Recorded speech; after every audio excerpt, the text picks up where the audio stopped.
Pinakamalakas na hari. Credit to the author. 1377-82. Ang mga pangalan po na nandito ay galing sa mga name generator. Kaya kung meron man pagkakatulad sa mga pangalan ng totoong tao o lugar, ito ay tunay na hindi sinasadya. Ang Ancient God Destruction Flow at ang koponan ni Jovan ay dahan-daang bumabagtas sa isang kulay abo-puting fog na walang nakikitang katapusan. Sa lugar na ito, ang kanilang mga divine senses at iba pang mga pandama ay pinigilan hanggang sa ika-20 ng kanilang orihinal na lakas. Ang pagsupil sa oras ng rehiyong ito ay napakalakas din, kaya napakabagal ng kanilang pag-unlad. Higit pa rito, paminsan-minsan ay sumisingil ang mga di pangkaraniwang Yao gods mula sa kulay abo-puting fog. Ang lahat ay tense at mapagbantay, hindi nangangahas na maging pabaya. Ang lugar na ito ay malamang na isang bagong lumitaw na ipinagbabawal na zona, mahinang sabi ni Jovan. Ang kanyang mga mapagkukunan ng impormasyon ay nagpahiwatig na ito ay isang middle-grade danger zone lamang. Dapat ay sapat na ang lakas ng kanyang grupo para makasakay dito, ngunit sa pagpasok lamang sa lugar na ito ay napagtanto nila na ang sitwasyon sa lupa ay hindi naaayon sa mga ulat ng panektik. Sa sandaling ito, nakatanggap ng mensahe si Jovan.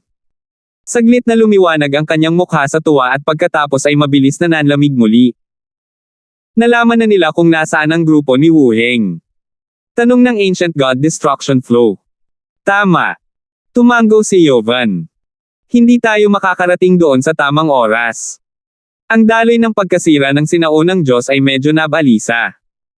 Mula nang pumasok sila sa dimensyong ito, palaging ang dalawa pang koponan ang nakakahanap ng lokasyon ni Wu Heng.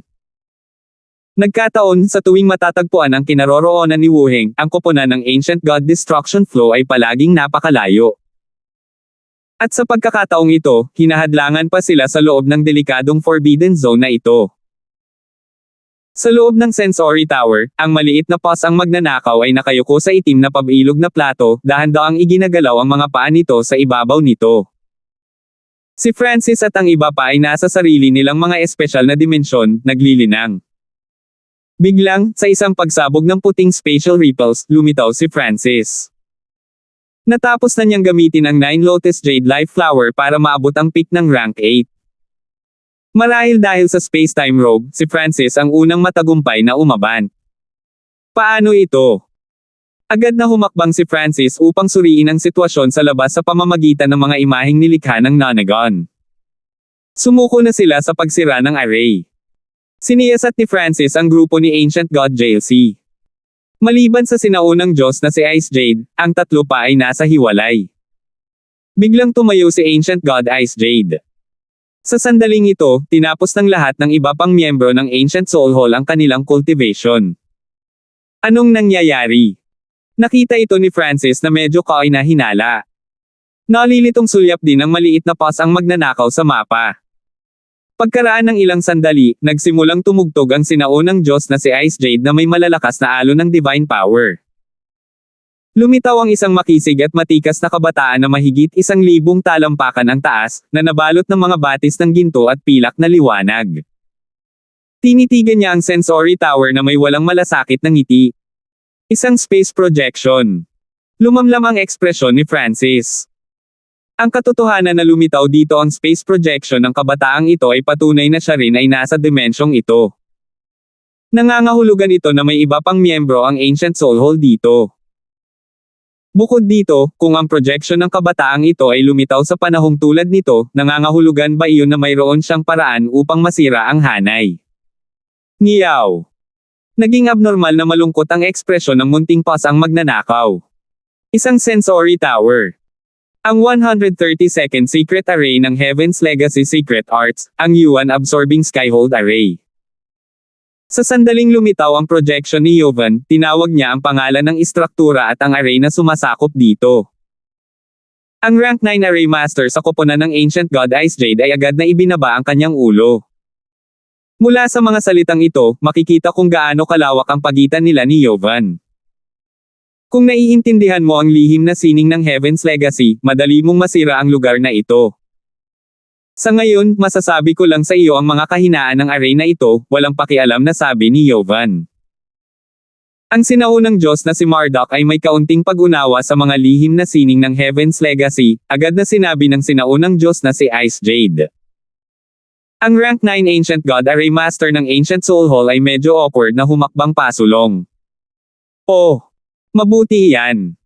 Sasabihin ko na sa iyo kung nasaan ang core ng Yuan Absorbing Skyhold Array.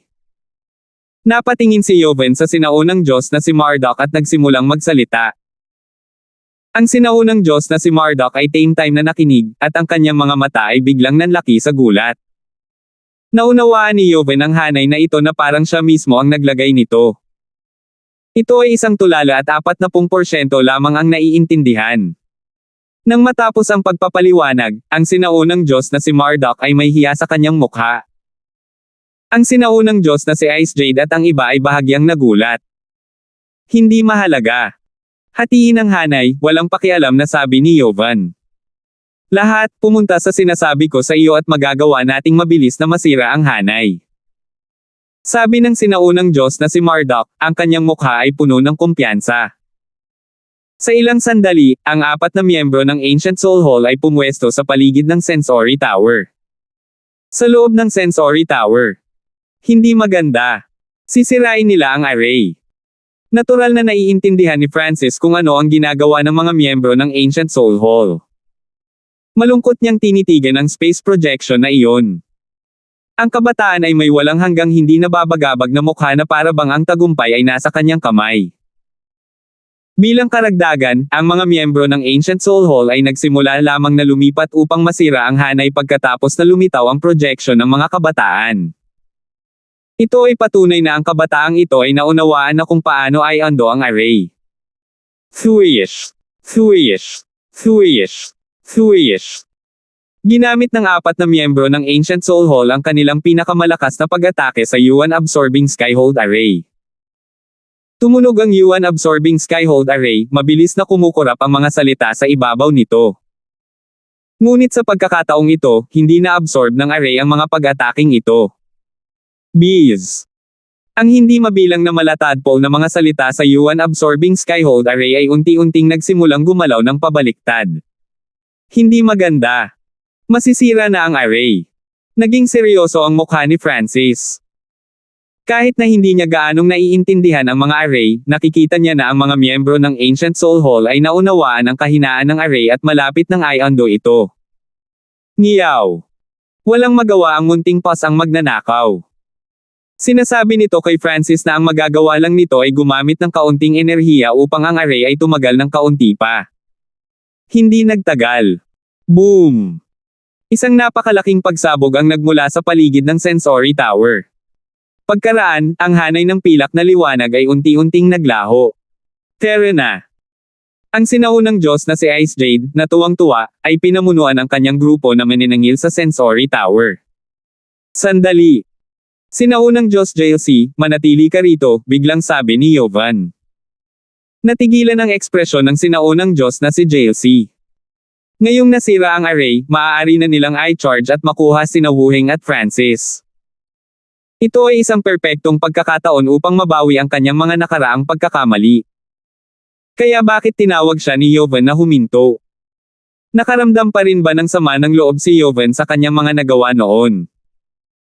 Dahil na-activate ng team ni Wuheng ang defensive array, nangangahulugan iyon na mayroon na silang pangunahing control sa Sensory Tower.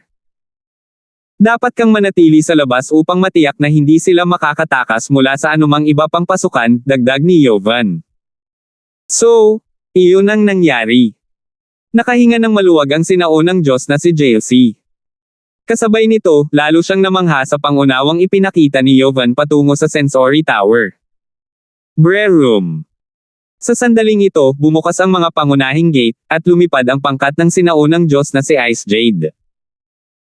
Sa itaas na palapag ng Sensory Tower, kinokontrol ng maliit na pas ang magnanakaw ang siyam na metal na platform upang ang pagtuon ay mailagay sa koponan ng Ancient God Ice Jade. Ang mga bitag sa lugar na iyon. Bahagyang naalarma si Francis. Naalala niya na hindi dapat magkaroon ng anumang mga bitag sa Sensory Tower. Ngiyaw. Agad namang ipinaliwanag ng munting pas ang magnanakaw na ito ang ginagawa nito. Ang kontrol ng maliit na POS ang magnanakaw sa sensory tower ay hindi lamang limitado sa mga kakayahang pandaman nito at defensive array. Mayroon din itong kontrol sa ilan sa mga bitag. Ang isang mahalagang gusali tulad ng sensory tower ay natural na hindi maaaring magkaroon lamang ng isang defensive array upang protektahan ang sarili nito.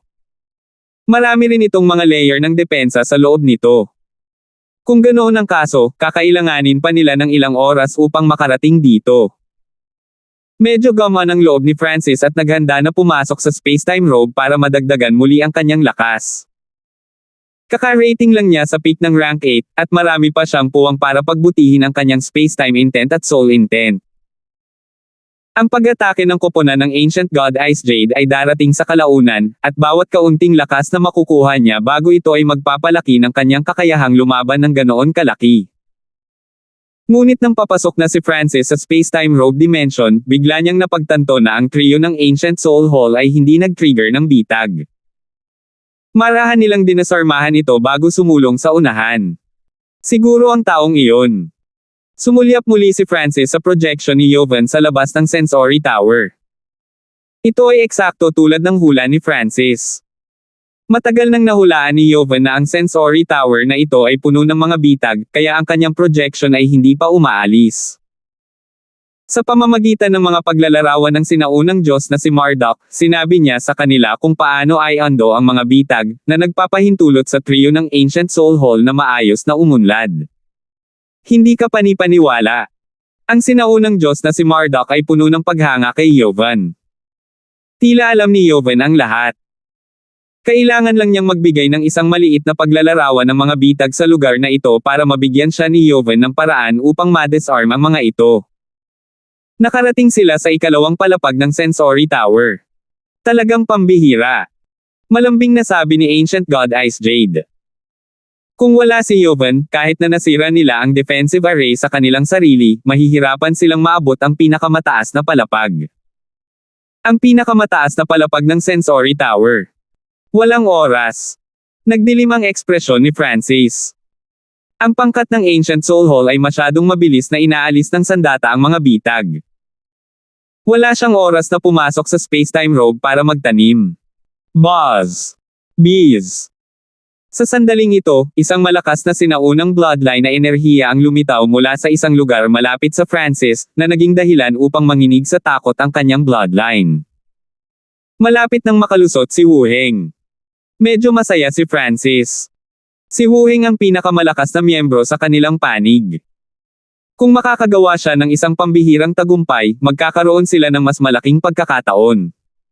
Ngiyaw. Ang maliit na POS ang magnanakaw ay pinalapit si Francis sa itim na pabilog na plato. Agad na naramdaman ni Francis na nararamdaman niya kung ano ang nangyayari sa bawat sulok ng sensory tower, at ang kanyang isip ay maaari ding malayang maglakbay sa sensory tower. Naiintindihan ko. Naunawaan ni Francis kung ano ang gusto ng maliit na POS ang magnanakaw. Ang ikalawang palapag ng sensory tower. Ang trio mula sa Ancient Soul Hall ay nasa proseso ng pagdisarma ng isang bitag. Mayroong Celestial Poison Silkworm Spirit Array dito. Kapag na-trigger, ang array ay mag-a-activate. Sino mang mas mahina kaysa sa isang sinaunang Diyos na nasugatan ng hanay na ito ay mamamatay ng walang pag-aalinlangan. Kung ang mga ordinaryong sinaunang Diyos ay nasugatan, ang kanilang banal na kapangyarihan ay mabilis na mawawala habang ang kanilang isip ay magiging hindi nakatuon. Ang tinig ni Marduk ay umalangaw-ngaw sa sinaunang kaisipan ng Diyos.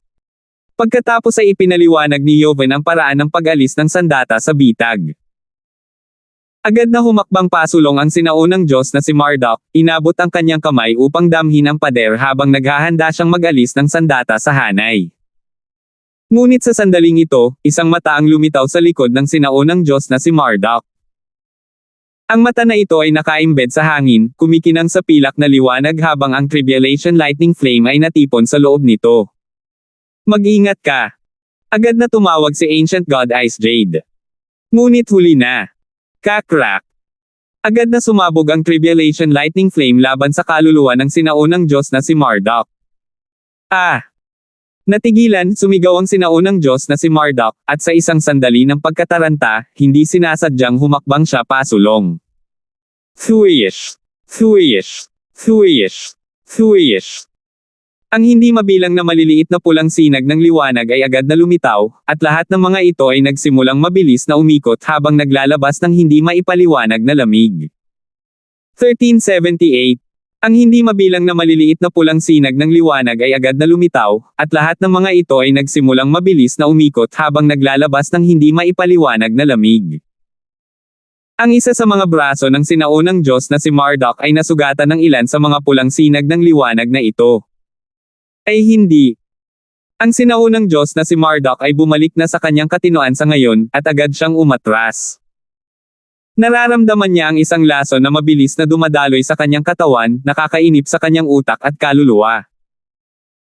Pagkaraan ng ilang sandali, ang kanyang banal na kapangyarihan ay nagsimulang maubos habang ang kanyang isip at kaluluwa ay naging manhid at hindi nakatuon.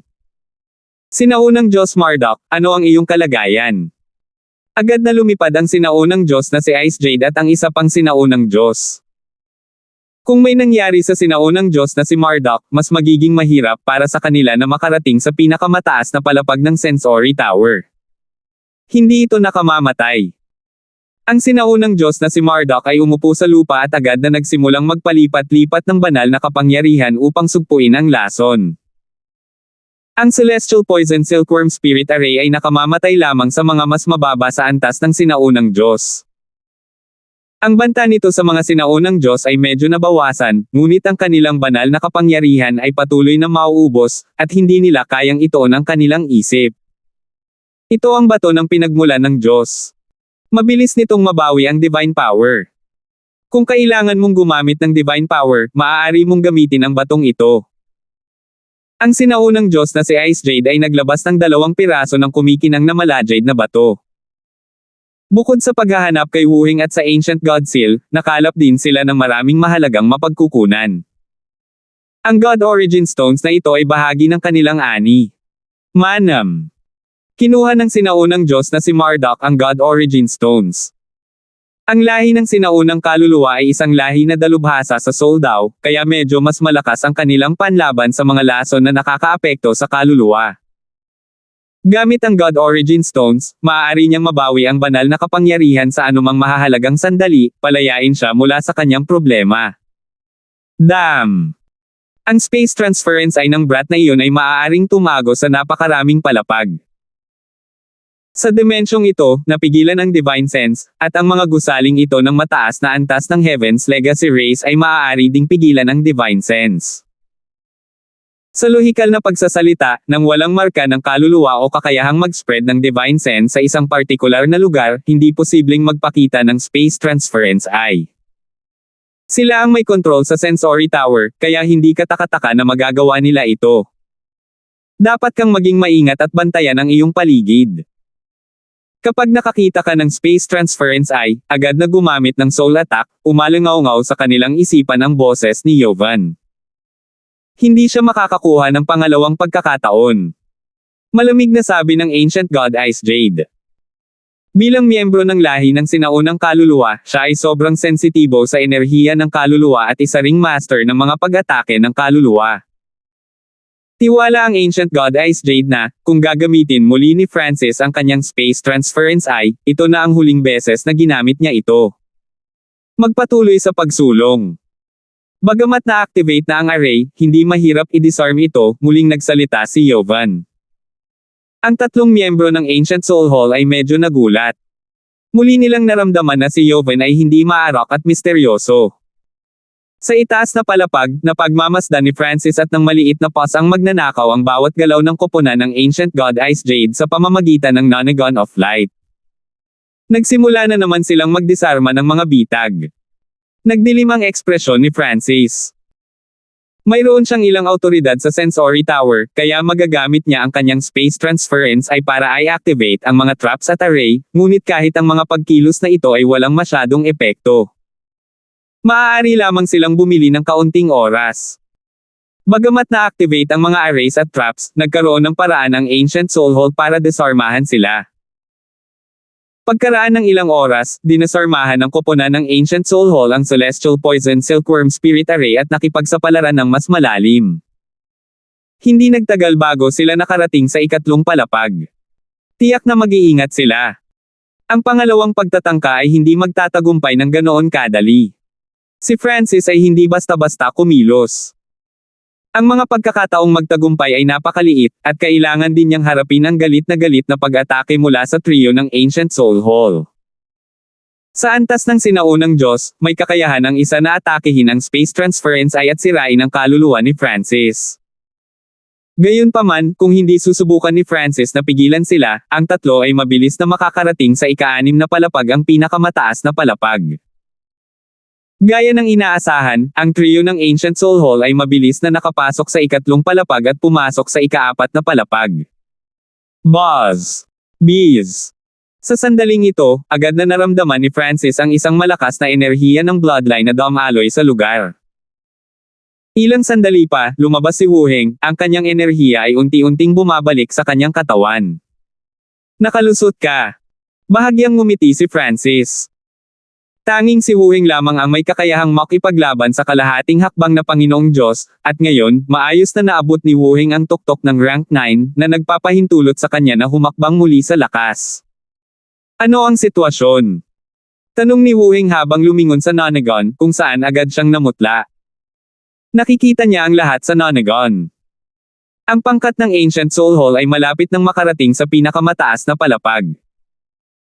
Ang Ancient God JLC ay nakabantay sa labas ng Sensory Tower, at tila may iba pang eksperto sa Ancient Soul Hall na naruroon sa dimensyong ito. Ipinaliwanag ni Francis ang buong sitwasyon kay Wuheng. Kung ganoon ang kaso, kailangan na nating umalis dito. Sabi ni Wuheng pagkatapos mag-isip ng ilang sandali. Kung nanatili sila rito ng napakatagal, kapag dumating na ang ibang mga eksperto mula sa Ancient Soul Hall, mas mahihirapan silang tumakas. Ngunit ang pagtakas ay mas madaling sabihin kaysa gawin. Pagkatapos ng lahat, ang mga eksperto sa Ancient Soul Hall ay mas mabilis kaysa sa kanila. Nangangahulugan din ito na ang isang kinakailangan para matagumpay na makatakas ay ang pagtiyak na hindi matutuloy ang Ancient God Ice Jade at Ancient God JLC. Ang sinaunang God Resplendence at Ancient God Thundermount ay nasa isang mahalagang sandali sa kanilang mga tagumpay. Muling nagsalita si Wuheng. Kung maaantala sila sa oras na ito, makakaranas sila ng backlash at mahihirapan silang magtagumpay muli. At saka, kung magtagumpay silang dalawa na makalusot, tataas na naman ang lakas ng grupo. Magtulungan tayo para maantala sila ng ilang sandali, agad na sabi ni Francis. Sinaunang Diyos Marduk, ang iyong pangunawa sa mga bitag ay naging mas mahusay. Ang sinaunang Diyos na si Ice Jade ay mahinang tumawa. Napansin nilang lahat na ang sinaunang Diyos na si Marduk ay nakapag-disarm ng mga bitag ng mas mabilis kaysa dati. Haha, dapat kong pasalamatan si Yovan. Tumawa ang sinaunang Diyos na si Marduk. Habang dinisarmahan niya ang mga arrays, naging mas mahusay siya, at may mga pagkakataon pa nga na nakakakita siya ng mga pahiwatig ng walang anumang paalala mula kay Yovan. Bilisan mo. Ang huling palapag na lang ang natitira, malamig na sabi ni Yovan. Nakarating na sa ika-5 palapag ang Ancient Soul Hall Trio. Malapit na nilang marating ang pinakamataas na palapag. Oo. Ang sinaunang Diyos na si Marduk ay napuno ng paghanga kay Yovan, kaya handa siyang sundin ang lahat ng kanyang mga utos. Umakyat siya sa harapan at sinimulang tanggalin ng sandata ang mga bitag at mga arrays. Maghintay. Biglang sumigaw si Ancient God Ice Jade. Ilang sandali pa, may lumitaw na figure sa daanan sa unahan nila. Wuheng. Matigas na sabi ng Ancient God Ice Jade. Wuheng, masunerang ibigay ang Ancient God Seal.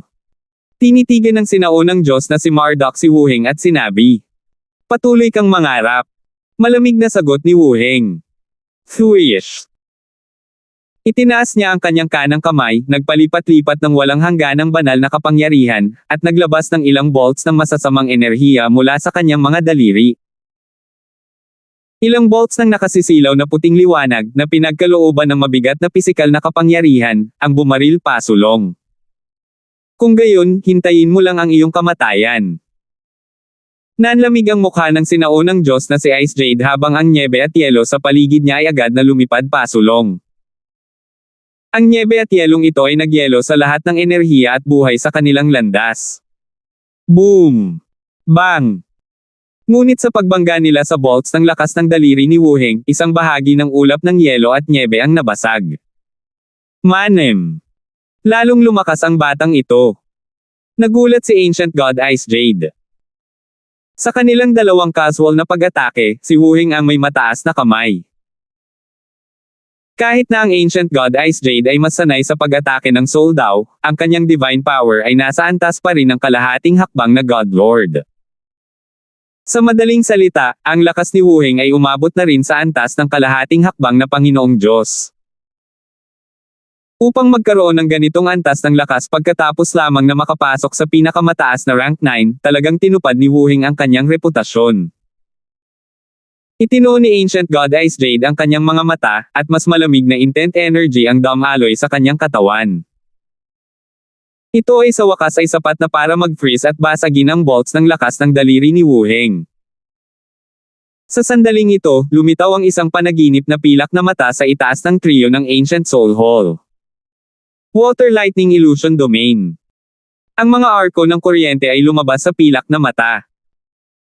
Mabilis na naabsorb ng lightning energy na ito ang nakapalibot na ice energy at bumuo ng napakalaking water lightning net para takpan ang Ancient Soul Hall trio. Matapos ilunsad ang pag-ataking ito, agad na inalis ni Francis ang kanyang space transference eye. Yung brat na naman. Malamig na sabi ng Ancient God Ice Jade. Kung hindi nagpakita si Wu Heng, makakapag-react siya kaagad sa space transference eye ni Francis. Boom! Ikinaway ng sinaunang Diyos na si Ice Jade ang kanyang kamay, na naging sanhi ng paglabas ng isang ganid na soul beast na katulad ng isang peteng.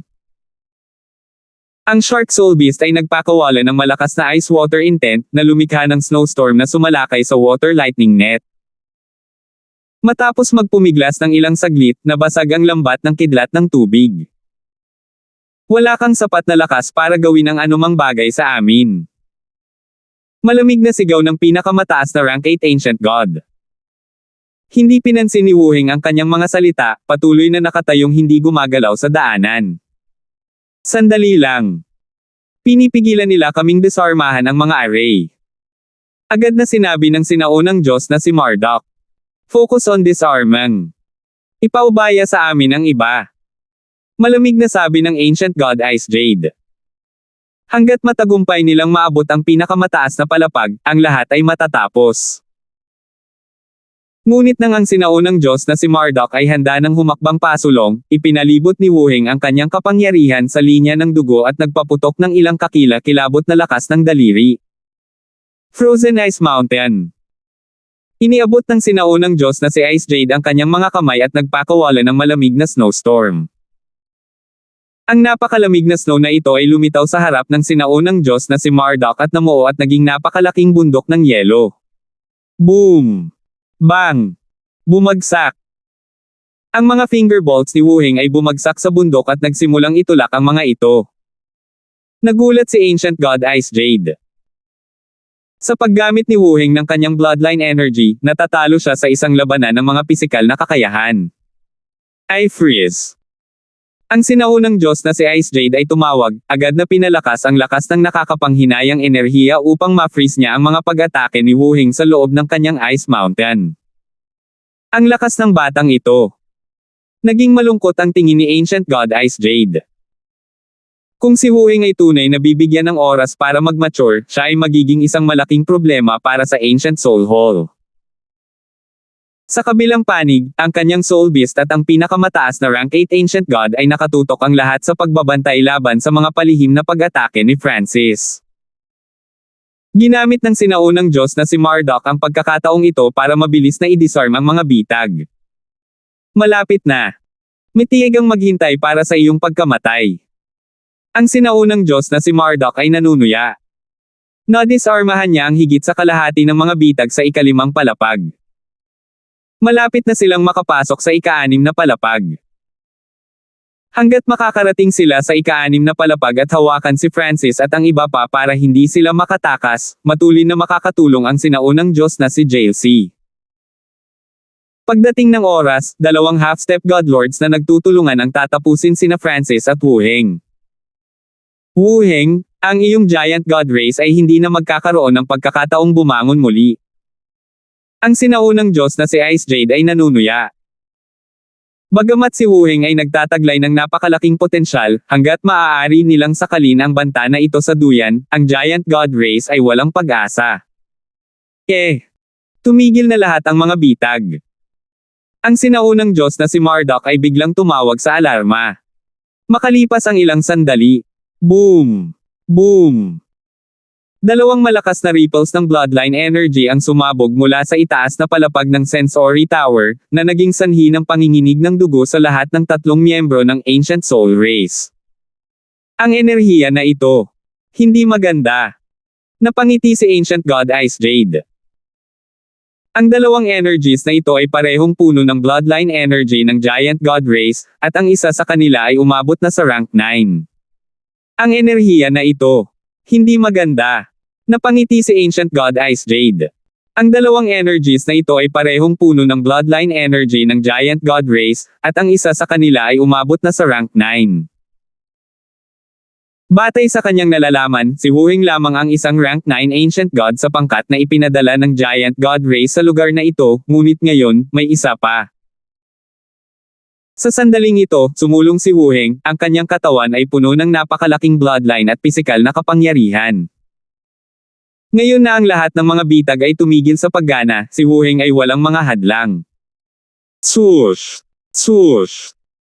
Kasabay nito, dalawang figure ang lumipad pababa mula sa itaas na palapag. Lord Wu Heng, naparito kami upang tulungan ka. Ang sinaunang God Resplendence at Ancient God Thundermount ay may masasayang tingin sa kanilang mga mukha. Mamatay! Ang sinaunang God Resplendence ay sumisigaw, ang kanyang dalawang palad ay naglalabas ng palad pagkatapos ng palad ng matalim na enerhiya ng hangin. Kapag pumipili ng cultivation resources, nakuha ng Ancient God Resplendence ang pangatlong 9 Lotus Jade Life Flower, kaya direkta siyang nakapasok sa rank 9. Bilang karagdagan, ang Celestial Bloodglass Fruit ay naging sanhi ng kanyang bloodline na mag-evolve at lubos na nagpapataas ng kanyang lakas. Bilang karagdagan, ang siyam na Lotus Jade Life Flower na iyon ay may siyam na dahon ng lotus, na ginagawa itong isang perpektong mapagkukunan para sa mga naghahanap na makapasok sa rank 9.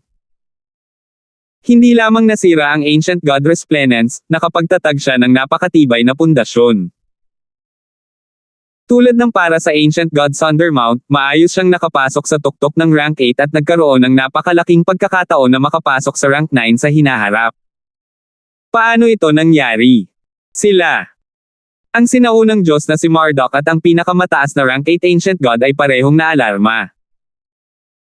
Hindi lamang si Wu Heng ay nakapasok sa peak rank 9, ngunit ang iba pang dalawang miyembro ng Giant God Race ay nagkaroon ng kani-kanilang mga menor de edad na tagumpay. Ang buong koponan ay nakatanggap ng tulong sa lakas. Kanina mo lang sinabi na wala kaming magagawa sa iyo. Ay verify natin kung tama ang mga salitang iyon, walang pakialam na sabi ni Wu Heng habang dahan-daang umikot ang 5 elements intent sa kanya. 5 elemento na nakakabasag ng batas na palm. Biglang itinaas ni Wu Heng ang kanyang palad, kung saan 5 puyaw ng tubig, bawat isa ay magkaibang kulay, ang umiikot sa kanyang mga daliri. Ang bawat vortex ay naglalaman ng ibang uri ng intent energy. Pinakawalan niya itong engranding palad ng 5 light vortex. Ang napakalaking enerhiya na nakapaloob sa palad na ito ay maaaring sirain ang lahat, at saan man ito dumaan, ang nyebe at yelo ay mapapawi. Boom! Bang! Ang 5 kulay na palad ay bumagsak sa bundok ng yelo, na agad na nawasak ang higit sa kalahati nito, at ngayon ay nasa kalagitnaan na ito ng paggapas sa iba. Huwag mo nang isipin iyon. Nanlamig ang mukha ng sinaunang Diyos na si Ice Jade habang sinimulan niyang iwagayway ang kanyang mga kamay. Nagpadala siya ng sunod-sunod na alon ng nagyayelong hangin sa nagyayelong bundok sa pagtatangkang pigilan ang pagsalakay ni Wu Heng. Break! Umungol si Wu Heng, mas maraming 5 elements na enerhiya ang nagtitipon sa 5 vortex palm. Boom! Bang! Ang 5 vortex palm ay agad na dinurog ang Ice Mountain at dumagundong patungo sa Ancient God Ice Jade. Ang Wuheng na ito ay maaaring pumasok na sa pinakamataas na rank 9, ngunit ang kanyang pangunawa ay umabot na sa isang ordinaryong half-step na God Lord. Nagdilim ang ekspresyon ng Ancient God Ice Jade. Hindi na siya ang kalaban ni Wuheng sa isang sagupaan ng mga pag-atake ng Divine Power. Bilang isang miyembro ng Ancient Soul Race gayunpaman, natural na hindi niya basta-basta makikipag-away kay Wuheng sa Divine Power magpakailanman. Ang sinaunang Diyos na si Ice Jade ay nagwagayway ng kamay, kaagad na lumikha ng isang bagyo ng yelo na hamarang sa 5 vortex na palad. Biglang, isang matalim na puting awl ang bumaril mula sa bagyo ng yelo. Soul Sealing Awl. Ang puting awl na ito ay napuno ng kakila-kilabot na malamig na enerhiya. Bago pa man ito tumama sa kanya, naramdaman na ni Wuheng ang lamig sa kanyang kaluluwa. Ngunit sa sandaling ito, lumitaw ang isang pilak na mata sa itaas ng Wuheng na dumadagandong sa enerhiya ng Tribulation Lightning. Kakrak! Isang Tribulation Lightning Flame ang dumagundong patungo sa nagyayelong awl.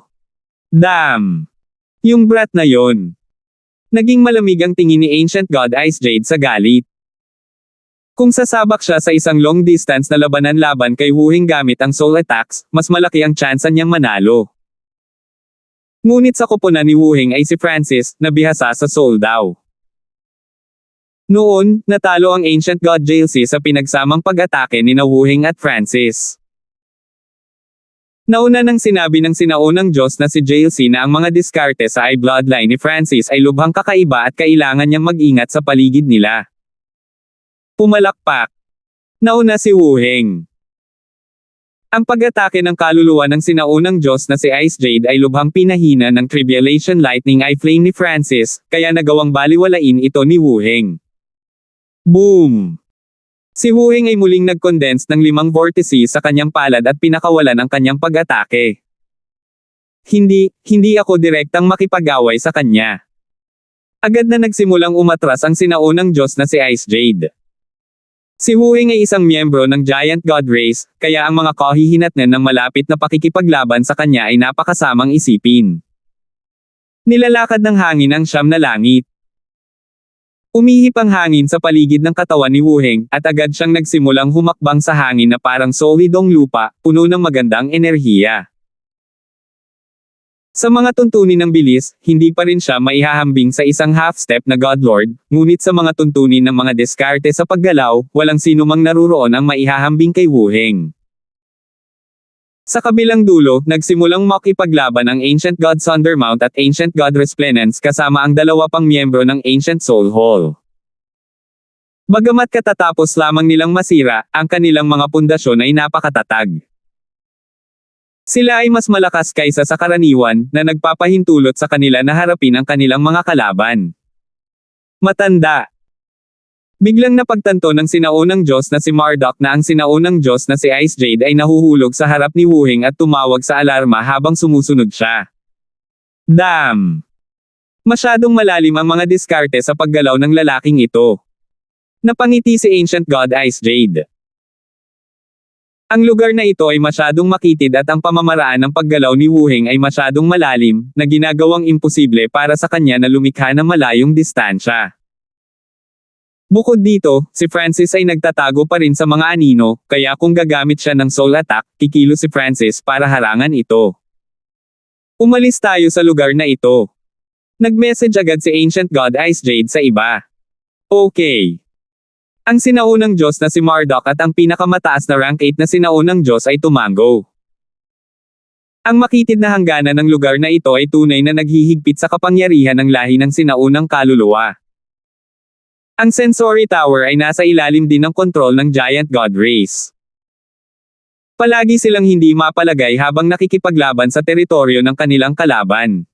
Whoosh! Whoosh! Whoosh! Ang trio ng Ancient Soul Hall ay agad na naghanda upang bumalik. Pagkatapos nila, sigaw ni Wuheng. Hindi nila maaaring hayaang tumakbo ang 3 kaaway na ito. Nalantad na ang lokasyon ng kanilang koponan, at kung mayroon pang ibang miyembro ng Ancient Soul Hall sa dimensyong ito, tiyak na gagawa sila ng paraan. Kaya, ang koponan ng Giant God Race ay nasa panganib pa rin at kailangan pa ring tumakas para sa kanilang buhay. Gayunpaman, kung sila ay tumakas kaagad, ang sinaunang Diyos na si Ice Jade at ang kanyang koponan ay mahigpit na hahabulin sila, kaya ang pagtakas ngayon ay walang kabuluhan. Nangangahulugan ito na kailangan nilang gawin ang Ancient God Ice Jade at Ancient God JLC na walang kakayahang habulin sila bago sila tuluyang makatakas, at ngayon ay isang magandang pagkakataon. Hindi nila basta-basta mapapaalis ang Ancient God Ice Jade. Haha, saan ka tumatakbo? Tumawa ang sinaunang Diyos na si Thundermount, isang pagdagsa ng kasiyahang dumadaloy sa kanyang puso. Sa tuwing makakatagpo sila ng koponan ng Ancient Soul Hall noon, maaari lamang silang tumakbo. Ngunit sa pagkakataong ito, ang Ancient Soul Hall ang tumatakas. Sa bilis, hindi kami makakasabay ng Giant God Race mo. Ngumisi ang sinaunang Diyos na si Marduk. Sa sandaling ito. Ganun ba? Isang boses ang umalangaw-ngaw sa dimensyon ng kaluluwa. Bees. Isang panaginip na Silver Eye ang biglang lumitaw sa harap ng trio ng Ancient Soul Hall. Isang mapangarapin na ambon ang lumabas, at ang mata ay lumikha ng maraming kulay na maze na naglalabas ng isang malakas na puwersang nakakaakit. Mag-ingat ka! Agad na tumawag si Ancient God Ice Jade. Ngunit ang kanyang babala ay ganap na walang kabuluhan. Ang mga kaluluwa ng sinaunang Diyos na si Marduk at ang pinakamataas na rank 8 Ancient God ay agad na sinipsip at ginapos ng hindi matatawaran na lakas na iyon. Malinaw na nakikita ng isa na ang isang bahagi ng kanilang mga kaluluwa ay nahila na. Francis. Ang mukha ng sinaunang Diyos na si Ice Jade ay isang piraso ng yelo habang nagngangalit ang kanyang mga ngipin. Bilang isang miyembro ng isang lahi na bihasa sa Soul Dao at isang half-step na God Lord, ang Ancient God Ice Jade ay lubos na lumalaban sa gaze of the God Eye ni Francis. Sa sandaling ito, maaari niyang atakihin ang space transference eye ni Francis at pigilan ang gaze of the God Eye. Ngunit wala siyang oras para salakayin si Francis. Giant God Finger. Thwish. Sa likuran niya, isang napakalaking bolt ng lakas ng daliri na may kahangahangang pisikal na lakas ang bumaril pasulong. Nakakasira ng Flower Palm.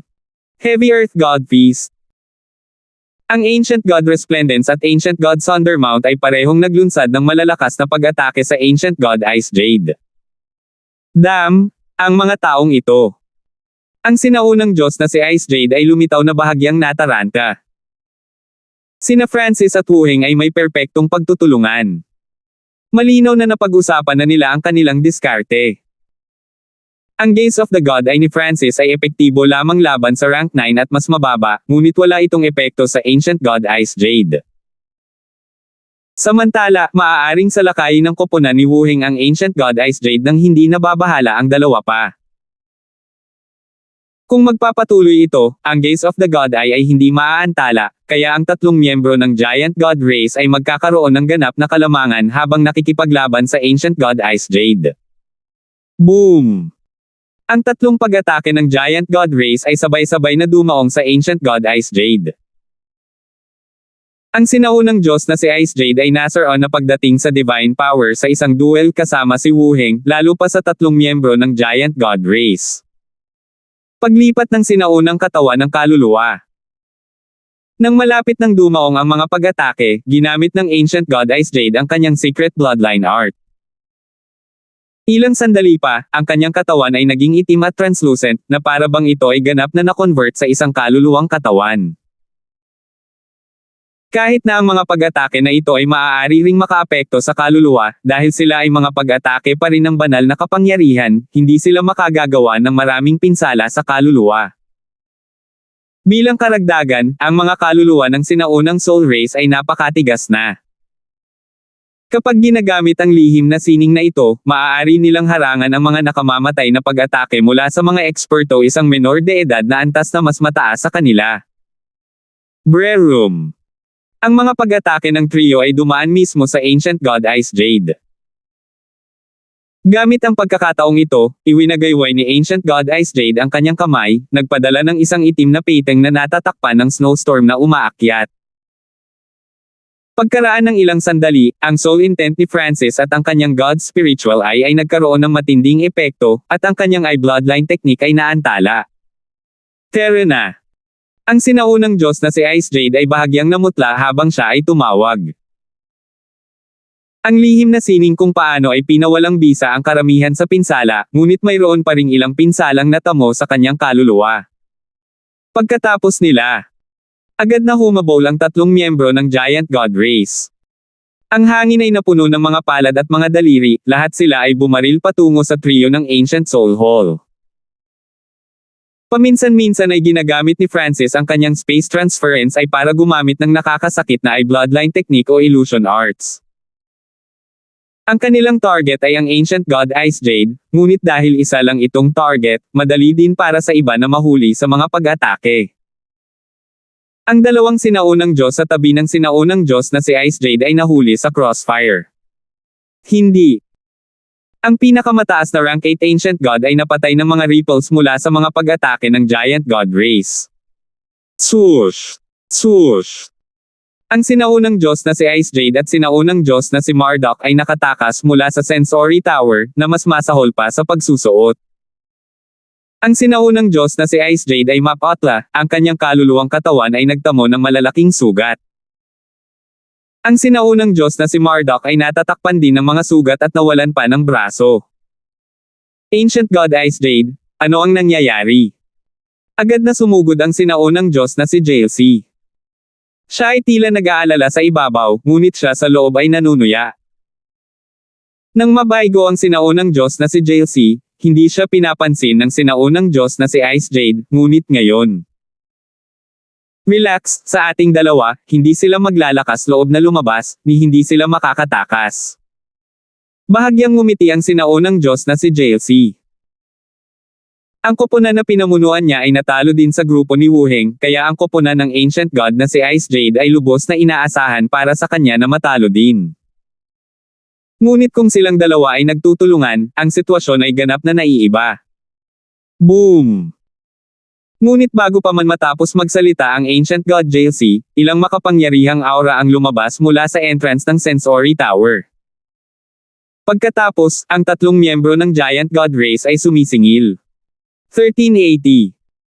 Ang biglaang pagsulpot ng Giant God Race Trio ay naging sanhi ng bahagyang pamumula ng matandang mukha ng Ancient God JLC. Sinabi lang niya na ang Giant God Race team ay hindi maglalakas loob na lumabas, ngunit ilang sandali pa, nag-charge na sila. Mabuti. Ipinapadala mo talaga ang iyong sarili upang patayin. Ang sinaunang Diyos na si JLC ay nagbigay ng tuyong ubo at pagkatapos ay tumawa ng malakas. Hindi rin inaasahan ng Ancient God Ice Jade na lalabas talaga ang mga miyembro ng Giant God Race. Nakatayo si Wuheng sa harap ng Sensory Tower, ang kanyang maalalahang tingin ay nakatutok sa projection ni Yovan. Seryosong tinitigan ni Ancient God Resplendence at Ancient God Thundermount ang dalawang half-step Godlords of Ancient Soul Hall. Kung hindi dahil sa utos ni Wuheng, hindi sila kailanman mangangahas na maningil. "My Lord, ano ang plano natin?" Nag-message si Ancient God Resplendence.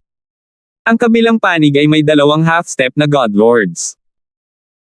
Ang tanging taong may kakayahang tumayo laban sa kalahating hakbang na mga Lord sa kanilang panig ay si Wuheng lamang. Hindi na kailangang mag-alala tungkol dyan pagdating ng panahon, kayong dalawa ay dapat magtulungan para tapusin ang rank 9 Ancient God na iyon sa lalong madaling panahon, mahinahong sabi ni Wuheng. Tayong dalawa ang haharap sa rank 9 Ancient God, kung gayon. Medyo natigilan ang dalawang miyembro ng Giant God Race. Siguradong haharapin ni Lord Wuheng ang isa sa mga half-step na Godlords, kaya sino ang haharap sa huli? Huwag magwalang bahala, Mataray na sabi ng projection ni Yovan. Ang dalawang half-step na Godlords ay nakaramdam ng kaunting panunuya sa mga salitang ito. Ang dalawang half-step na Godlord at isang rank 9 Ancient God ay hindi kayang makitungo sa mga miyembrong ito ng Giant God Race. Muling tumingin si Wuheng kay Yovan, ang kanyang ekspresyon ay medyo lumabo. Sa ibabaw, ang Ancient Soul Hall ay may kalamangan, ngunit sinabi pa rin ni Yovan sa kanila na huwag maging pabaya.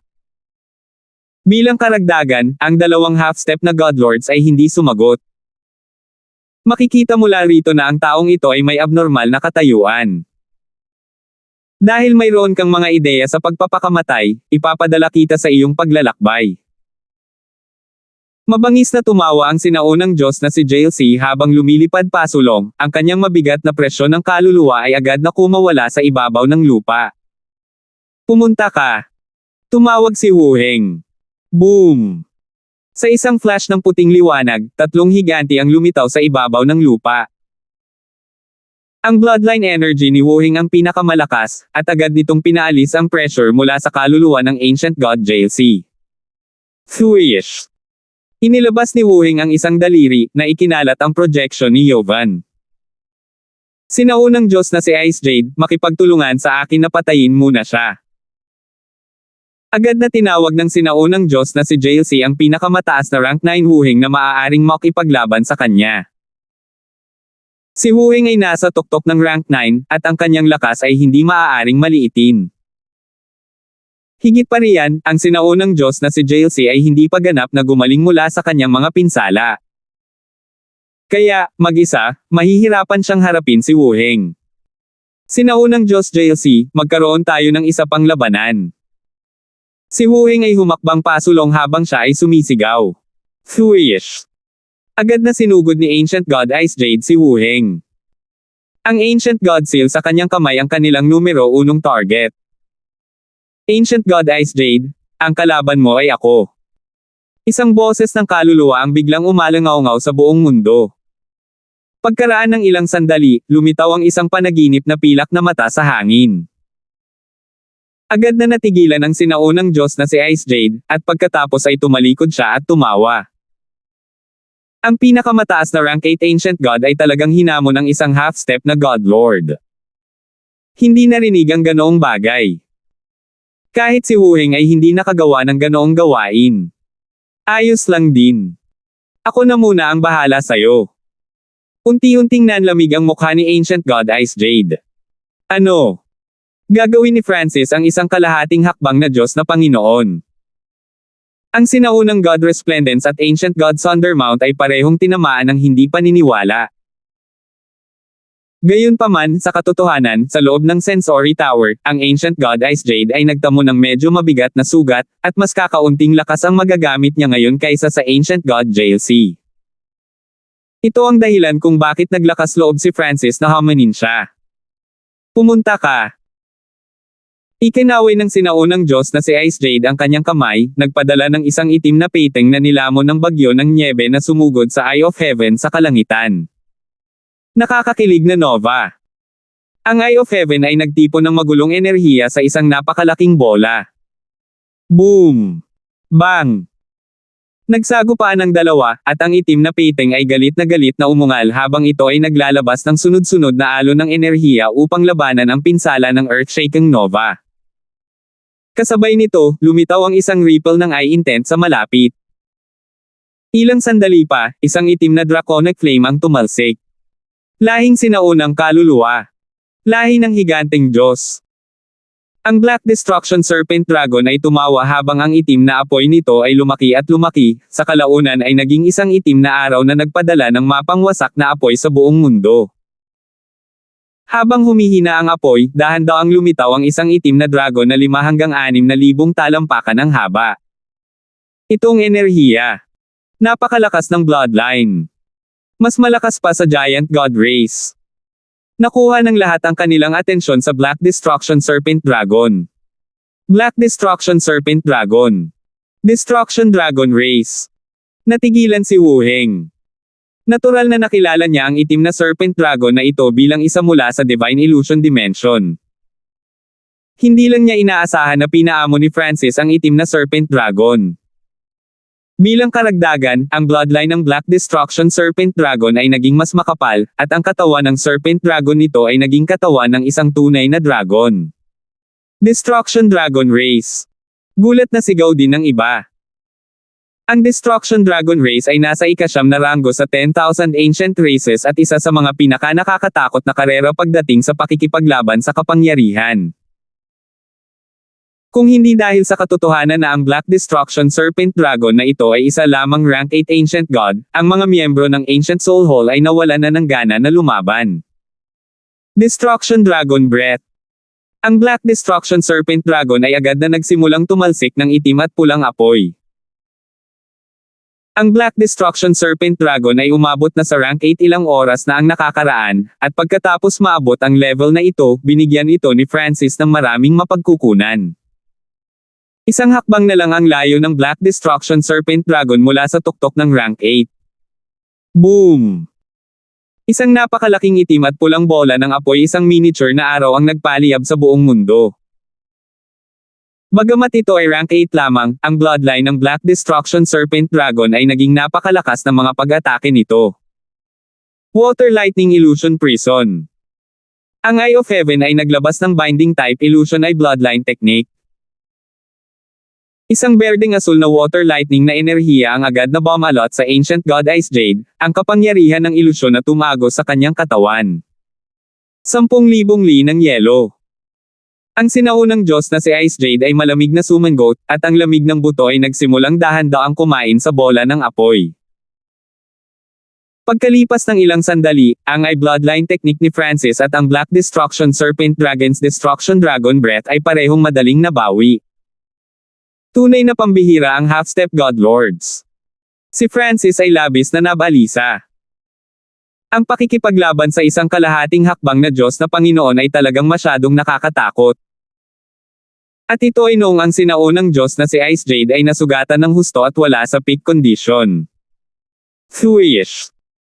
Ang itim na painting ay tumanggap ng utos ng Ancient God Ice Jade at nagpatuloy sa pag-atake sa Eye of Heaven. Laro sa alaga ko sandali. Ngumisi si Francis habang ginagamit niya ang spatial shift para ipadala ang maliit na pasang magnanakaw. Ngiyaw! Ang munting pasang magnanakaw ay agad na nagpahaba ng 2 paa. Sa isang flash ng nakasisilaw na silver rune, isang silver cat phantom ang bumungad. Ang pilak na pusa na ito ay unti-unting lumaki hanggang sa ito ay mas malaki pa sa painting, at pagkatapos ay sumugod ito. Iyan ang lihim na bloodline na sining ng lahi ng sinaunang kaluluwa, ang Soul Devouring Strike. Gulat na tinitigan ng sinaunang Diyos na si Ice Jade ang maliit na pasang magnanakaw. Ngunit pagkatapos ilabas ang pamamaraang ito, naglaho ang munting pasang magnanakaw. Ay hindi. Biglang may napansin ang sinaunang Diyos na si Ice Jade. Swish! Ang munting pasang magnanakaw ay lumitaw malapit sa kanya. Ang maliit na pasang magnanakaw ay nagpahaba ng 2 paa. Ang kaliwang paa nito ay naglabas ng puting halos ng liwanag habang ang kanang paa nito ay naglabas ng kulay abong yelo. Nang lamunin ng puting halos ang Ancient God Ice Jade, kahit na hindi ganoon kalakas ang kapangyarihan, naramdaman niya kaagad na pinipigilan ang kanyang lakas. Samantala, ang kulay abong yelo ay pumasok sa katawan ni Ancient God Ice Jade. Hindi pa niya naramdaman ang anumang lamig mula sa kulay abong yelong ito, ngunit sa sandaling hinawakan siya nito, nagsimulang kumalat ang nagyayelong enerhiya ng yelo sa kanyang katawan. Kahit na nilinang ng Ancient God Ice Jade ang Ice Intent, hindi pa rin niya maiwasang manginig. Ito ang mga kapangyarihan ng Godzilang Race at ng Ice Deep Race. Ang sinaunang Diyos na si Ice Jade ay tumawag sa alarma. Saan nagmula ang munting pasang ito? Ngiyaw! Ang munting pasang magnanakaw ay gumawa ng kakaibang mukha at saka tumakas. Damkat, saan ka tumatakbo? Ang sinaunang Diyos na si Ice Jade, ang kanyang malungkot na ekspresyon, ay nagwagayway ng kanyang kamay, nagpadala ng napakalaking bundok ng yelo patungo sa pusa. Bagamat siya ay lubhang nasugatan at kasalukuyang pinipigilan ng lihim na sining ng maliit na magnanakaw na pusa, ang mga pag-atake ng Ancient God Ice Jade ay napakalakas pa rin. Paghiwa-hiwalay ng mata ng Diyos. Ang Eye of Heaven ay agad na nakatuon sa pag-atake ng Ancient God na si Ice Jade at nagpakawala ng isang panaginip na liwanag. Whoosh! Biglang humina ang kapangyarihan ng bundok ng yelo. Paano naging ganito? Nagulat si Ancient God Ice Jade. Ang mga taong ito ay nagbigay sa kanya ng napakaraming sorpresa ngayon. Nang humina ang lakas ng pag-atake, ang maliit na pasang magnanakaw ay nakatakas pabalik sa sensory tower at sa itaas na palapag. Sa sandaling ito, God Eye Duplication. Ang Eye of Heaven ay biglang naglabas ng isang panaginip na ambon.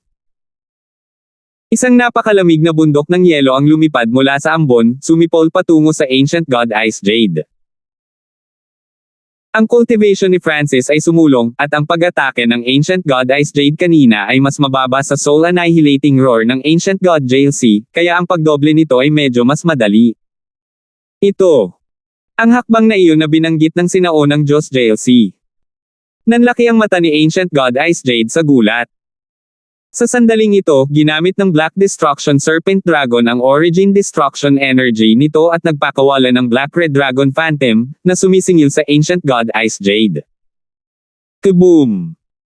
Ang sinaunang Diyos na si Ice Jade ay nawala sa ilalim ng dalawang pag-atake. Samantala, pinilit ni Ancient God Resplendence at Ancient God Thundermount ang sinaunang Diyos na si Marduk na tumakas. Silang dalawa pagkatapos ay agad na tumulong kay Wu Heng. Ang sinaunang Diyos na si JLC ay agad na nahulog sa isang mapanganib na sitwasyon. Siya ay handa na tumulong sa Ancient God Ice Jade nang bigla niyang napagtanto na si Francis ay nagtagumpay sa pansamantalang pagpigil sa kanya. Ito ay simpleng hindi maisip. Paano mapipigilan ang isang half-step na Godlord ng isang peak rank 8 Ancient God? Bagamat si Francis ay may maraming panlilinlang at maging ang mga katulong tulad ng Black Destruction Serpent Dragon at ang munting pass ang magnanakaw, hindi pa rin dapat ito ang nangyari. Sinaunang Diyos JLC, matatalo ka rin sa pagkakataong ito. Biglang nagsimulang gamitin ni Wu Heng ang walang hangganang enerhiya ng mundo.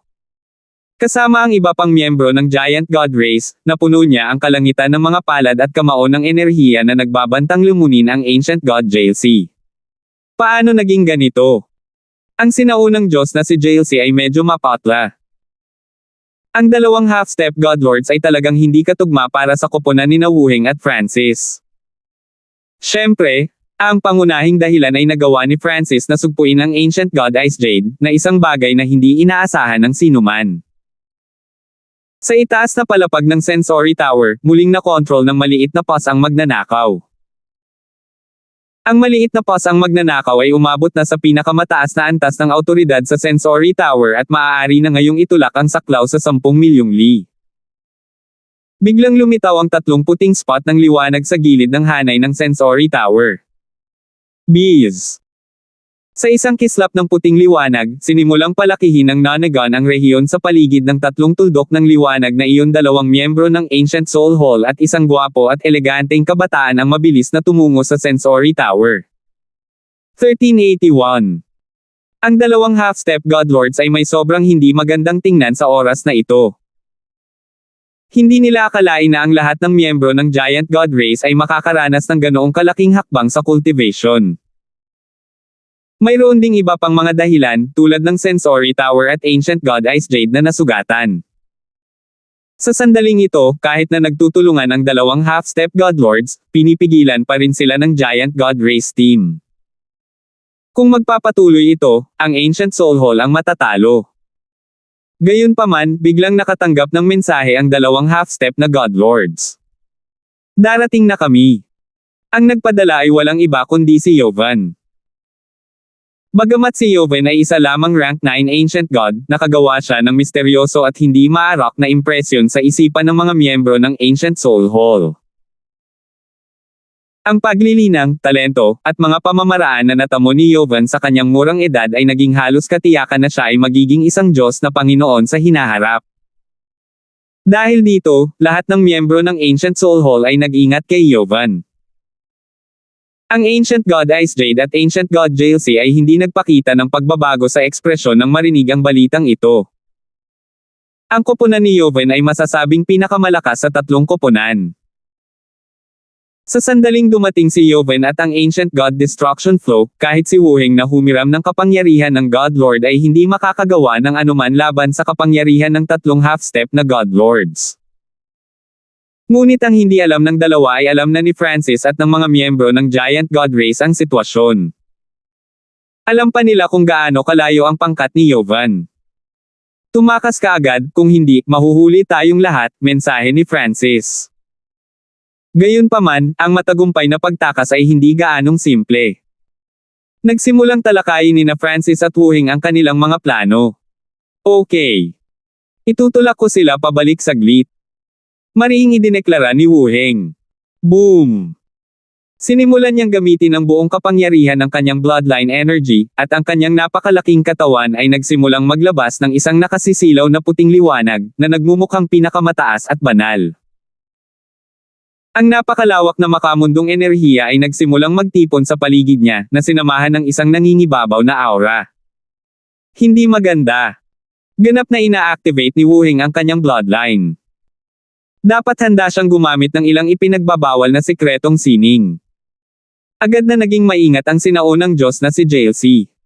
Relax. Kahit anong gawin niya, pagdating ni Yoven at Ancient God Destruction Flow, matatapos din ang lahat. Kahit na ito ang sinabi ng sinaunang Diyos na si Ice Jade, maingat pa rin siyang umatras sa isang tiyak na distansya. Giant God Heavenfall Palm.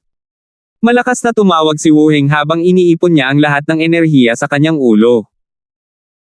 Unti-unting lumitaw ang isang napakalaking kamay sa kalangitan, na humaharang sa liwanag at naglalagay ng anino sa mundo.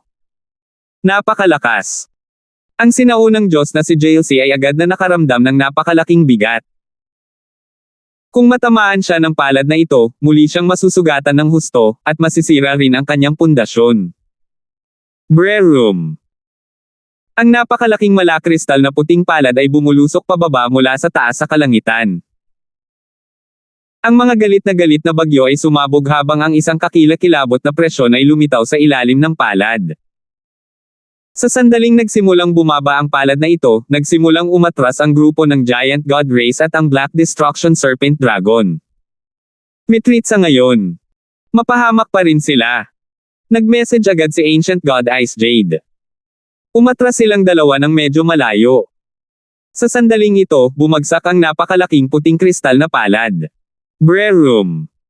Agad na nabasag ang lupa habang ang nakakatakot na mataas na antas ng enerhiya ay sumabog sa bawat direksyon.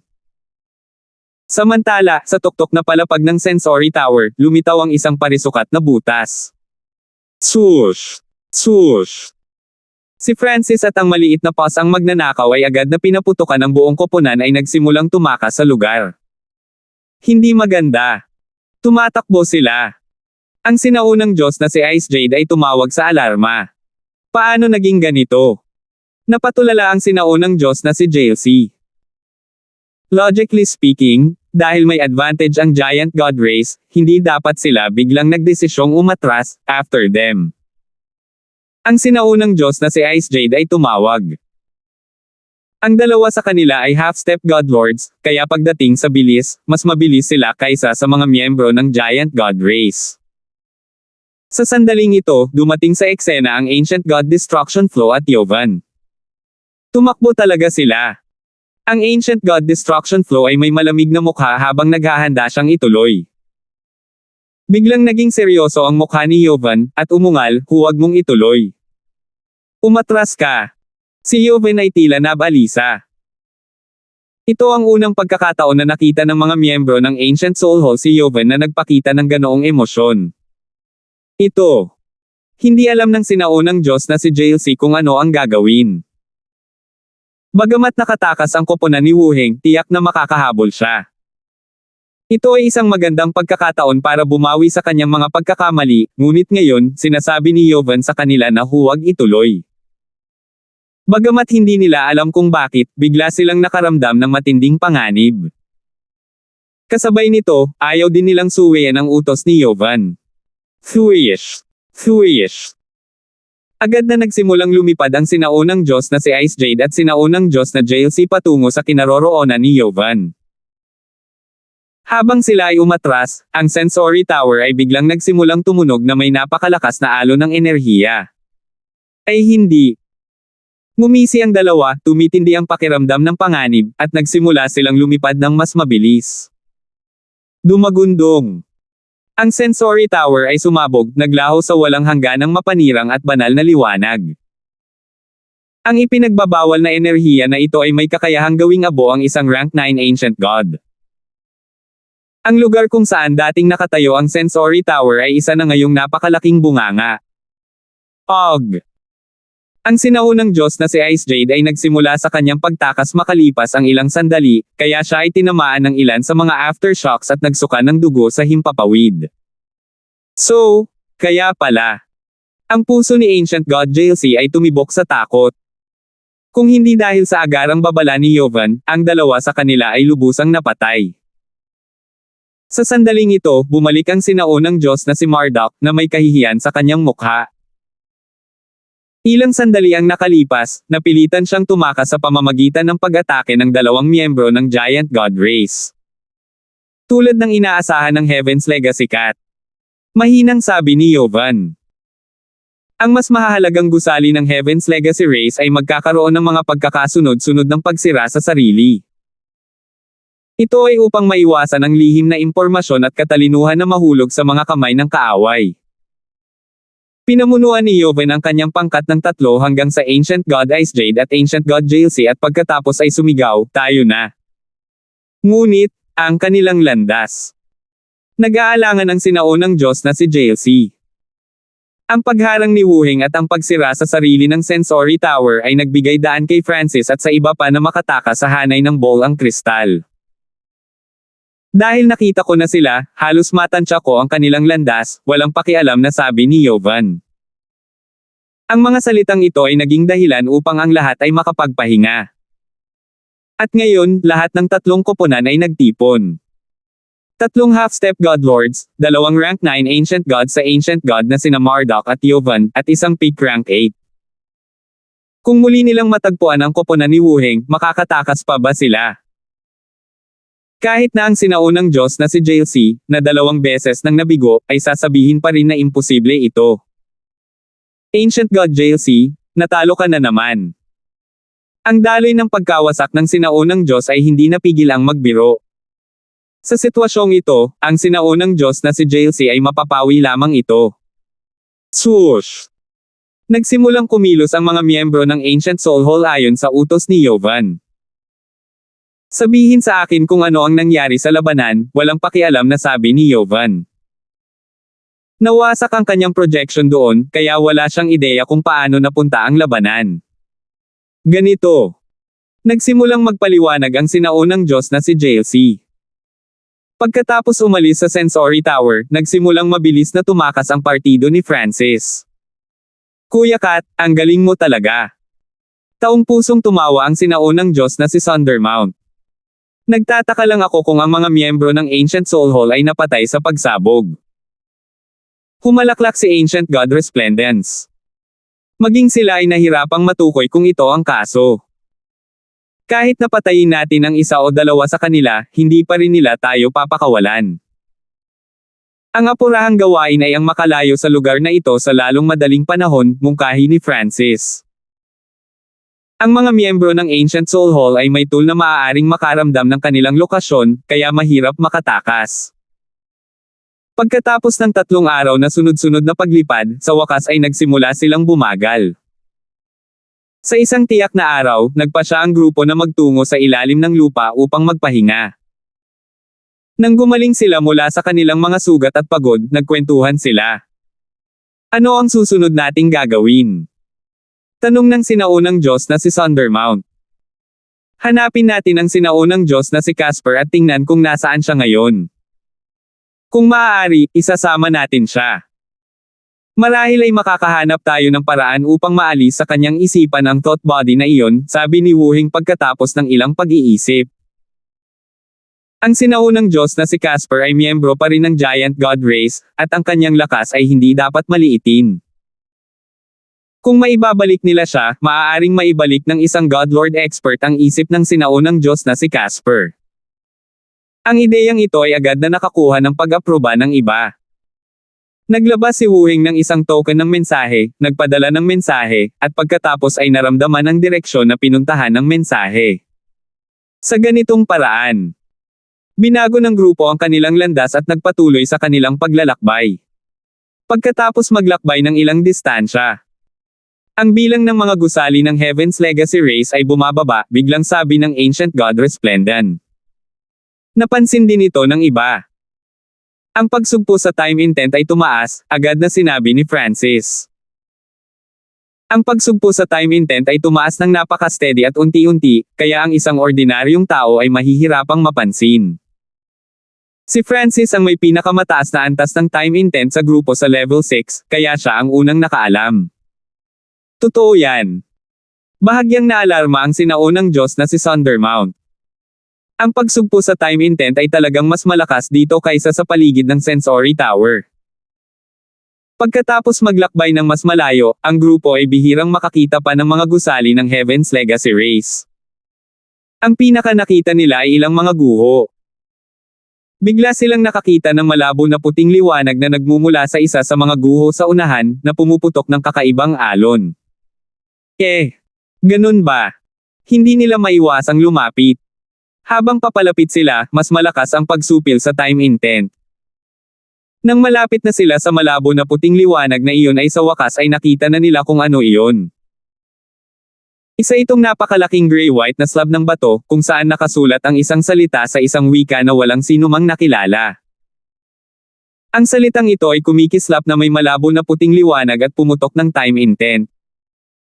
Isang salita lang ang nagtataglay ng napakalakas na time intent. Nagulat si Ancient God Resplendence.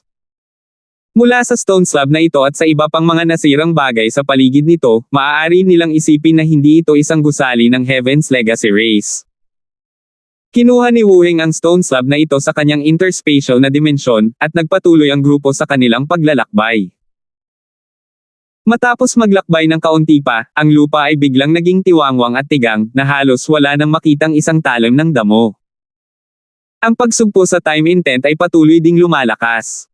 Anong nangyayari? Nararamdaman ko pa rin ang sigla sa unahan, kaya bakit baog ang lugar na ito? Mausisa na tanong ng sinaunang Diyos na si Sundermount. Bees.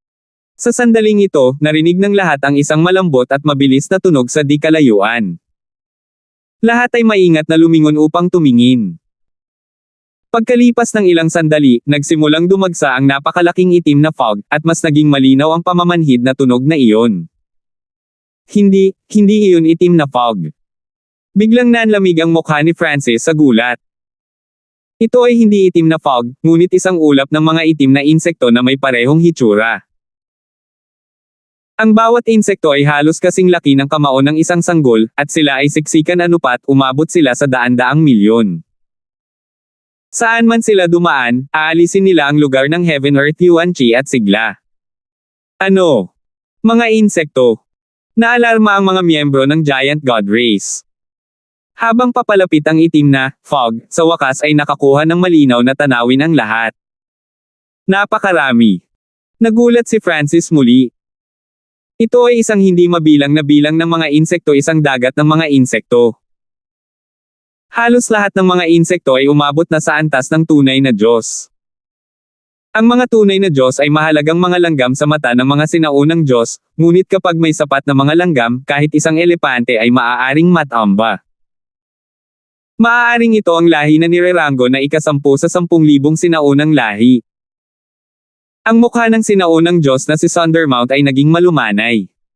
Ang Locust Moth Race. Namula ang mukha ni Wu Heng. 1382. Ang Locust Moth Race. Namula ang mukha ni Wu Heng. Ang Locust Moth Race ay ang ika-10 na ranggo na lahi sa 10,000 Ancient Races, isang ipinagbabawal na lahi na naging ninuno ng lahat ng lahi ng insekto ng Fan Universe.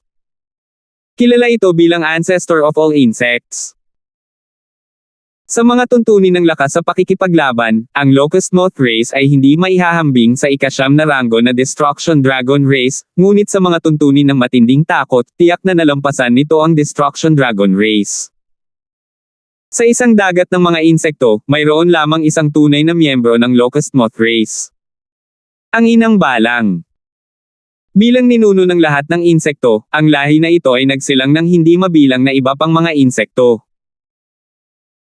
Ang mga inapo na ito ay may napakanipis na mga bloodline, at kahit na hindi nila maihahambing sa totoong Locust Moth Race, mayroon pa rin silang iba't ibang kakaibang kakayahan. Ang ilang mga inapo ay may kakayahang lumamo ng metal at madaling ibagsak ang isang komplikadong mga gusali. Ang iba ay maaaring lumunok ng yelo o apoy, ang ilan ay hindi kapani-pani walang matibay, ang iba ay napakaliit na halos hindi nakikita ng mata, at ang ilan sa kanila ay maaaring lumamon ng mga kaluluwa. Ang mga inapo na ito ay tinawag na moth larvae, at nabuo nila ang nakakatakot na hukbong dagat ng insekto. Talagang mayroong isang miyembro ng locust moth race sa loob ng dagat ng mga insekto ang maalamat na locust moth mother. Bees. Ang hindi mabilang na moth larvae ay lumundag patungo sa mga miyembro ng giant god race sa malalawak na alon. Ang maliliit na insektong ito ay pawang itim, ang kanilang mga shell ay natatakpan ng mga kakaibang pattern, at ang kanilang mga bibig ay bilog at bilog na may hindi mabilang na mga ngipin. Sila ay tila kasuklam-suklam at kakilakilabot. Tara na! Ang locust moth race ay nagpapakita ng matinding puot sa lahat ng iba pang lahi. Agad na sinabi ni Ancient God Resplendens. Nagkaroon ng chismis sa Chishing Zone na ang isang Godlord, nang tuklasin ang ilang mga guho, ay hindi sinasadyang nasaktan ang locust moth race. Pagkatapos, isang dagat ng mga insekto ang humabol sa Diyos na Panginoon sa loob ng 1,000 taon bago sila tuluyang nilamon. Agad namang naghanda ang lahat para umatras. Tulad ng inaasahan, nang makita ng dagat ng mga insekto ang grupo, agad itong nagsimulang maglabas ng napakalaking hangarin sa pagpatay. Buzz! Bees! Sa sandaling ito, isang soul ripple ang pumutok mula sa gitna ng dagat ng insekto. Ilang sandali pa, nahati sa dalawa ang dagat ng insekto. Ang isang bahagi ay nagpatuloy sa unahan habang ang isang bahagi ay humabol sa koponan ng giant god race. Hindi maganda. Nakuha namin ang atensyon nila. Ang sinaunang Diyos na si Thundermount ay nabigla. Bees. Ang siksik at kakilakilabot na dagat ng mga insekto, na nagngangalit na may layuning pumatay, ay sinisingil sa giant god race team. Nakakasira ng flower palm. Itinaas ni Ancient God Resplendens ang isang palad. Boom! Isang palad ng enerhiya ng hangin ang hiniwa sa dagat ng mga insekto ngunit mabilis na naglaho. Ang isang individual na insekto ay walang napakataas na antas ng paglilinang, ngunit kapag sila ay pinagsama-sama, mayroon silang kakaibang kakayahang mabulok at mabulok. Ngayon lang napagmasdan ni Francis ang eksena sa pamamagitan ng kanyang kaliwang mata. Ang karamihan sa mga insektong ito ay mula sa rank 1 hanggang rank 4, ngunit nagawa nilang harangan ang isang pag-atake mula sa isang tao na mas mataas ang ranggo sa kanila, isang rank 9 ancient god. Ito ay dahil ang mga insekto ay may kakilakilabot na panlaban at maliliit na sukat, kaya bawat isa sa kanila ay nakakuha ng mas kaunting pinsala. Ang palad ng sinaunang God Resplendent ay ibinahagi sa pagitan ng ilang milyong insekto, dahilan upang ito ay mablock. Kahit na may mga pagkalugi, sila ay hindi gaanong mahalaga para sa dagat ng insekto. Ang nangungunang 10 sinaunang karera ay talagang hindi simple. Napabuntong hininga si Francis. Ngiyaw! Sa sandaling ito, lumabas ang maliit na pasang magnanakaw mula sa interspatial na dimensyon at ngiyaw sa dagat ng insekto. Sa sandaling ito, ang aura nito ay nagbago mula sa isang komplikadong pinaghalong enerhiya tungo sa isa. Kung madadami ng mabuti, masusumpungan ng isa na ang enerhiya ng bloodline na ipinalabas ng maliit na pasang magnanakaw ay lubos na katulad ng enerhiya na ibinubuga ng dagat ng insekto. Bees. Ang insects na umaatake sa Giant God Race Team ay agad na tumigil sa pagkalito. Tumigil din ang bahagi ng dagat ng insekto na patungo sa malayo. Hindi nagtagal, lumabas mula sa hindi mabilang na mga insekto ang isang bahagyang mas malaking insekto na may mga pattern ng violet gold sa likod nito. Nang lumitaw ang insektong ito, maging ang mga miyembro ng Giant God Race ay nakaramdam ng panginginig ng kanilang dugo nang maramdaman nila ang napakalaki at walang hangganang pressure. Para bang isang malawak at sinaunang bundok ang maliit na inang insektong ito. Naramdaman din ni Francis ang isang ripple mula sa origin of his God's spiritual eye, at medyo namangha siya. Ang inang insekto. Nagulat lahat ang mga miyembro ng Giant God Race. Tanging ang insektong ito na may mga pattern na violet gold ang tunay na miyembro ng Locust Moth Race. Ang iba sa mga insekto ay mga inapo at alipin nito. Ngiyaw! Ang maliit na pasang magnanakaw ay nagsimulang makipag-usap sa inang insekto. Ang maliit na pasang magnanakaw ay nagpapaliwanag na hindi sila magkaaway at walang sinadya. Dagdag pa rito, tinanong nito kung bakit nagmamadali ang inang insekto. Nang matuklasan ng insect si Francis at ang iba pa, dapat ay umatake ito kasama ang buong kayeg, ngunit nahahati ito sa dalawa, na ang ina na insekto ay namumuna sa isang batch. Dapat may dahilan para dito. Buzz. Ang inang insekto ay nagpakawala ng isang matalim na ugong. Ang dagat ng insekto na tumutugis kay Francis at ang iba ay agad na umatras. Di nagtagal, lumipad ang nakakatakot na dagat ng insekto. Ito. Kuya Kat, ano ang ginawa mo ngayon na nagpatigil sa pag-atake sa atin ng dagat ng insekto? Ang sinaunang Diyos na si Thundermount ay may pagtataka sa kanyang mukha, at napuno siya ng paghanga sa maliit na pasang magnanakaw. Ngiyaw. Ang maliit na pasang magnanakaw ay nagsimulang kumilos, na ipinapahiwatig na ang dagat ng insekto na ito ay patungo sa isang pangunahing lupain ng kayamanan ng dimensyong ito. Ang paliwanag na ito ay ikinagulat ng lahat. Sa lakas ng dagat na iyon ng insekto, kahit na ang dalawang half-step na Godlords ay makakatakas lang. At paanong ang anumang uri ng treasure ground na tumukso sa dagat ng insekto ay naglalaman ng anumang bagay na karaniwan. Ngunit ang mga insektong iyon ay malinaw na salungat pa rin sa kanila. Kung sumunod sila, baka mapuko nila ang dagat ng insekto. Bukod dito, kung sila ay sumunod, sila ay mahalagang makikipagkompetensya para sa kayamanan sa dagat ng insekto, at ang paggawa ng isang kaaway sa kakilakilabot na dagat ng insekto ay isang lubhang hindi makatwiran na desisyon. Pagkatapos, sila ay walang katapusang hahabulin nito. Ngiyaw. Ang munting pasang magnanakaw ay muling nagsimulang magkumpas. Ang ibig sabihin nito ay ang inang insektong ito ay walang napakataas na antas ng paglilinang. Ito ay halos nasa tuktok na rank 9. Sa cultivation ni Wuheng at ang farsight na kakayahan ng God Spiritual ay ni Francis, masusundan nila ang dagat ng insekto at hindi pa rin matutuklasan. Kapag dumating ang oras, maaari silang kumilos ayon sa sitwasyon. Matapos ihatid ang mensaheng ito, nag-message ang maliit na pasang magnanakaw kay Francis, na sinasabing kung hindi pumunta si Francis, pagsisisihan niya ito. Kung gayon, tingnan natin. Kung masyadong mapanganib, atras na lang tayo kaagad, mungkahi ni Francis.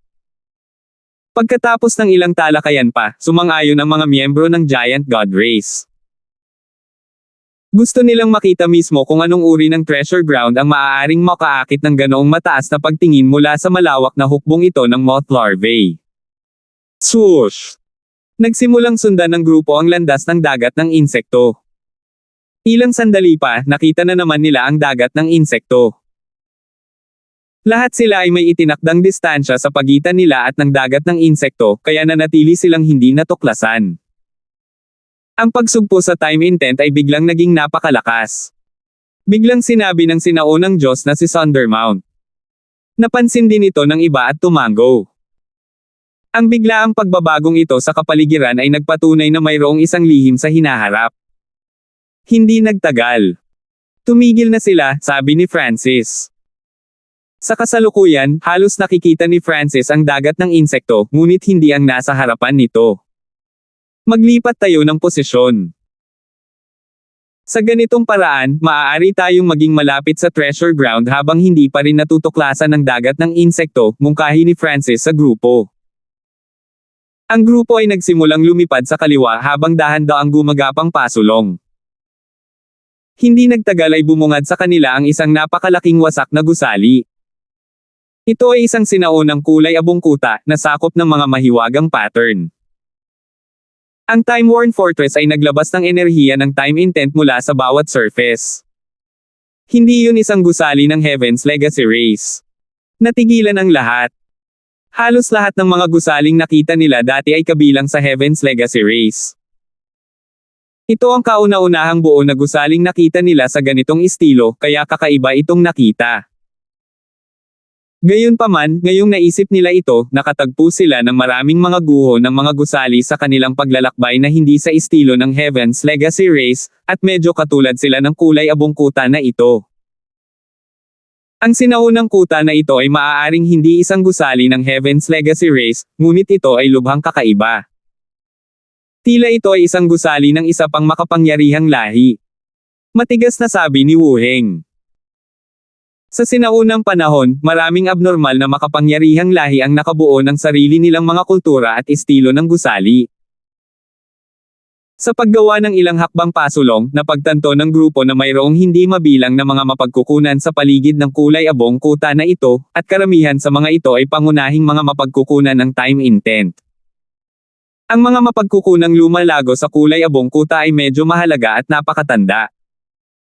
Nakakita na sila ng 3 tangkay ng Moonlight Sky Bamboo. Bukod dyan, nakakita rin sila ng ilan pang mga kayamanan sa parehong antas ng Moonlight Sky Bamboo. Napakaraming mahalagang likas na kayamanan. Ang mga mata ni Ancient God Resplendence at Ancient God Sundermount ay halos nagniningning sa pagnanasa. Ang halaga ng mga mapagkukunan dito na pinagsama-sama ay higit pa sa lahat ng bagay na kanilang nakuha. Ang ganitong treasure ground ay hindi maaaring okupahan na, mahigpit na sabi ni Francis. Sa dimensyong ito, anumang lugar na may masaganang Yuan Chi o mga mapagkukunan ay sasakupan ng napakalakas na Yao Gods. Ang Panginoon ng kakaibang sinaunang kuta na iyon ay tiyak na isang pag-iral na kahit ang dagat ng insekto ay tiningnan ng may malaking pangamba. Nang maisip niya ito, si Francis ay naging labis na interesadong malaman kung ano ang nasa loob. Yung iba naman ay parehas na curious. Bees. Ang dagat ng insekto sa labas ng nasirang kuta ay biglang nagsimulang umugong, at pagkatapos ay lumundag ito sa kuta. Bees. Sa sandaling ito, ang mga puting alon ng liwanag ay tumakas mula sa kuta. Lahat ng bagay sa mundo ay agad na nagsimulang gumalaw ng napakabagal. Maging ang mga pag-atake ng dagat ng insekto ay bumagal. Nararamdaman din ni Francis at ng iba pa ang isang napakalakas na time intent. Sino lang ang nagpapalabas ng time energy na ito? Ungol ng sinaunang Diyos Resplendence. Ni hindi niya matukoy kung anong antas ang time intent na ito. Sa paligid ng level 9. Tumawag si Francis. Ang time intent ay isa sa pinakamahirap na linangin sa lahat ng intent, ngunit ang time intent na ito ay nasa level 9. Sa sandaling ito, ilang puting sinag ng liwanag ang bumaril mula sa sinaunang kuta. Thwish! Nasira ang isa sa mga ilaw mula sa iba. Lahat, kasama ang hindi mabilang na mga insekto, ay nakatitig sa mahiwagang bola ng liwanag na ito. Agad na ginamit ni Francis ang kakayahang makita ng kanyang God Spiritual ay upang makita kung ano ang nasa loob ng bola ng liwanag. Iyon ay isang fragment. Nanlamig ang ekspresyon ni Francis. Inakala niya na ito ay isang makapangyarihang lahi o ilang sinaunang Yao God, ngunit hindi niya inaasahan na ito ay isang fragment ng salamin. Ngunit ang fragment na ito ay nagbabantay sa buong dagat ng insekto. Saan kaya nanggaling ang fragment na ito? Haha, dumating ka na naman. Pero this time, babalik ka pa rin na walang dala. Isang matandang space-time-infused na boses ang nagmula sa fragment. Buzz! Ang dagat ng insekto ay naglabas ng nakakatakot na drone. Agad na natanggap ng mga insekto ang utos ng kanilang ina at nagsimulang bumuo. Sa loob lamang ng ilang maikling sandali, sila ay nagkaroon ng anyo ng isang bilog na pugad. Buzz! Bees! Ang lahat ng mga insekto ay nagkaisa ng kanilang lakas upang labanan ang enerhiya ng oras na ibinubuga ng fragment. Ang pugad ay biglang nagsimulang gamulong pasulong, gumagalaw ng 2 beses na mas mabilis kaysa sa dati, at tila malapit na itong maabot ang kulay abong kuta. Salamat po at sinamahan ninyo ako, ingat lagi mga master.